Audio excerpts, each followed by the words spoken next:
Nama Ori Huruna diambil dari nama sebuah sungai yang terletak di perbatasan Desa Hilifalau, Desa Olayama, dan Desa Hilizoliga.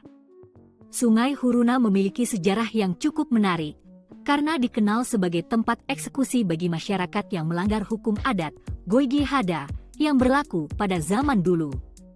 Hukuman yang diberlakukan adalah pemenggalan kepala, dan kepala tersebut kemudian dibuang ke dalam lubang, baho, dengan kedalaman sekitar 6 meter. Selama masa penjajahan Belanda, terjadi perlawanan yang dikenal dengan sebutan Huruna Lalai di Ori Huruna yang dipimpin oleh Nitano Lowalangi dari tahun 1911 hingga 1915. Dalam upaya perlawanan ini, Nitano Lowalangi mendapatkan bantuan dari Balohalu, kepala negeri Mao.